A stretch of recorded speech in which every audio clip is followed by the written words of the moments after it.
I started to notice a common theme these last few years when regarding Star Wars fans, myself included. While perusing the comments section and videos that those comment sections are attached to, there seems to be a pretty strong set of camps in the fandom. From what I gather, and the research that I've done in previous videos, there are basically three types of Star Wars fans right now. The first are the fans that I'm giving the moniker the I'm done crowd. These are the fans that are completely done with Star Wars. They range from the fans that left because they hate the prequels, all the way to the fans that hate what Disney did to Star Wars and everyone else in between. For whatever reason, from the not-so-secret agenda that Disney is shoving into all of their content, to feeling betrayed at Luke and Han's character assassination, or even perhaps just hating Jar Jar Binks, This thing needs more Gungans. they are done with Star Wars and are very likely not coming back. This is a much larger crowd of fans than Disney would like to admit, but the reality is Star Wars, one way or another, is ruined for the I'm done crowd. The second group of people are the I'll watch whatever they make because I love lightsabers and spaceships crowd, otherwise known as the explosions crowd. This group of people aren't interested in proper storytelling and are much more interested in the lore or the visuals of Star Wars. They likely don't see nor care about political messaging in movies and shows and enjoy content like they do a fireworks show, the same crowd that kept Marvel movies going for as long as they did. Don't get me wrong, I'm not trying to disparage either of the first two groups because I definitely feel the draw from both types of fans from time to time. I hate what Disney did to Luke so much I've almost quit Star Wars altogether, and I have been so blown away by some of the visuals in the sequel trilogy that it's almost a distraction from the awful storytelling. So no hate here, people like movies and shows for whatever reason they like movies and shows. That's up to you. The final group are the fans that have given Star Wars a last chance, if you will.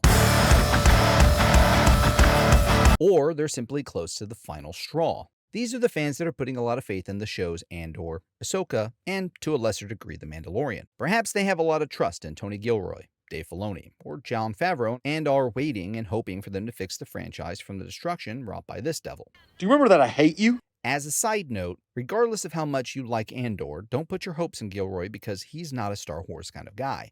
Watching his interviews, I get the sense that once he's done with this show, he's basically done with Star Wars. Now, even though I mostly have a Star Wars channel, I'm gonna be honest.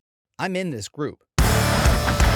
I have argued in past videos that Dave Filoni is our last hope because I think he understands the hero's journey. An educational descendant, if you will, for storytelling that is derived from Carl Jung to Joseph Campbell to George Lucas and then to Dave himself. Filoni is the last hope that Star Wars can come back to proper storytelling and also the respect for the classic characters. I think this is the last large group left, and if this group doesn't like Ahsoka, they are more than likely going to join the I'm done crowd.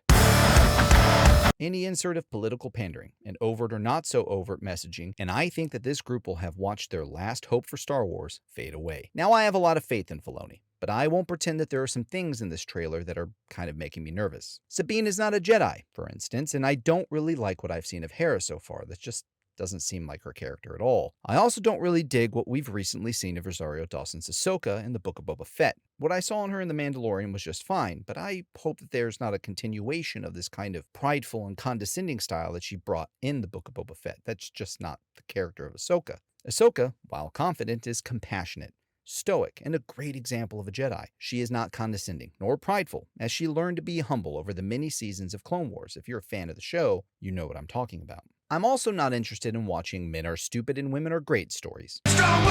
It's getting old and seemingly the only thing Disney knows how to make. Ahsoka is beloved by fans because she went through a great journey in the Clone Wars and became a great Jedi, not because she's a woman.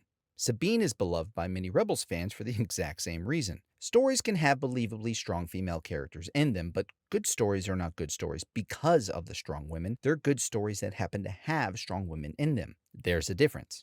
And it's the exact same thing for men, by the way. If the priority of the story is the divisive messaging Disney has been so fond of these last 10 years, then the story is doomed. So I'm saying it now, officially on my channel. This is your last chance for me, Disney. Ruin the last thing that there is left to ruin of this franchise for me, and I'm out. I'll just talk about movies in general, and when I talk about Star Wars, it will be as if Disney Star Wars never happened, because I'm done. I'd rather my channel fail than keep talking about something that Disney's ruined and pretend that I like it. I don't think I'm alone either. I hope I've earned your subscription today. Thanks for watching. I'll see you next time.